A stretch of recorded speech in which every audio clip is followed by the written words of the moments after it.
Anyone can put two dogs together and call themselves a breeder, but that doesn't make them reputable or responsible. Reputable breeders usually don't advertise in the local newspaper ads, classified websites, or on a poster taped to the wall of a laundromat.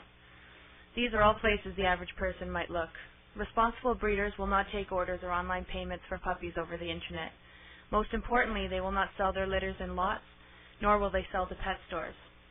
And while some will say it's because the breeders are being elitist, the real reason is quite simple. These venues encourage impulse buying. Pound, shelters, and rescue programs are full of dogs who are bought on impulse. Such a fate is not what a responsible breeder wants for the dogs he or she has worked so hard to bring into this world.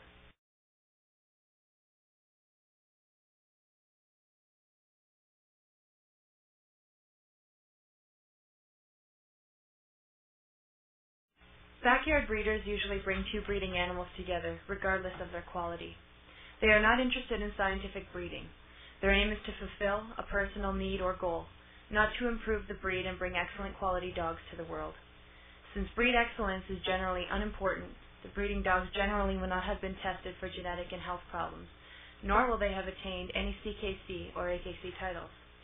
Backyard breeders don't necessarily treat their dogs poorly, but through their ignorance they can produce unhealthy, less than mediocre dogs.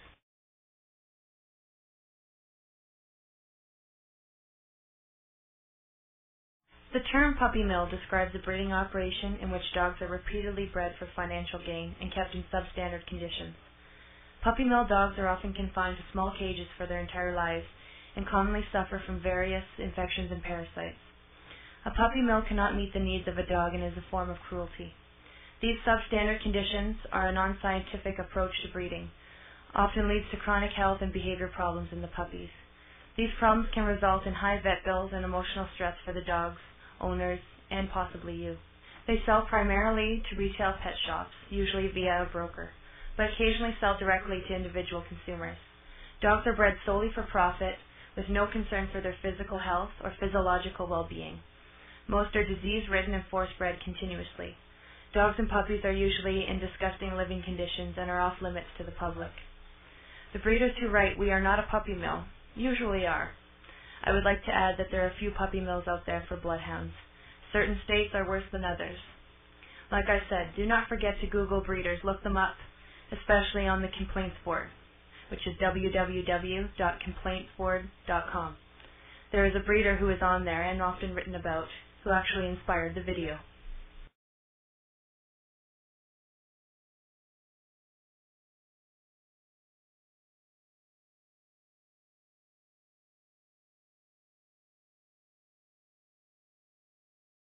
While the perfect dog is what every reputable breeder strives for, sadly the perfect dog is a myth. In the bloodhound world, there are many bloodhounds that are very close to perfection. On the flip side, there are others that are in fact purebred, but do not resemble the bloodhound breed, as you saw in previous pictures. You may not be looking for the next superstar show dog, but it should matter to you that your dog has good structure, breed type, good temperament, and good health. Reputable breeders strive for producing puppies that are sound in all these areas. In my own opinion, if you buy from a backyard breeder that has never shown or trailed their hounds, and has little knowledge or experience with the breed, you are not getting quality.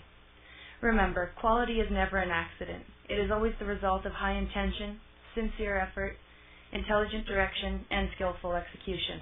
It represents the wise choice among many alternatives.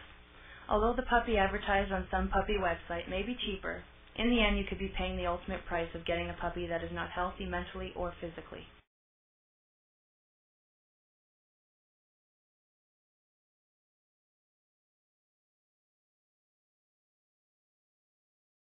What is with a championship? Well, breeders show their dogs for many reasons, chief among them to prove and promote their breeding programs. Showing is also a fun and rewarding sport that allows you to meet other bloodhound fanciers. The agenda is to produce dogs that meet the breed standard, and good breeders justifiably take pride in their ability to do so. A championship is one criteria for a good breeding dog. Others include good health, appropriate breed temperament, and working ability. The intelligence and physical attributes to excel in trailing and tracking, compete in obedience or agility, and or become a treasured companion. I personally breed for conformation, temperament, health, and working ability.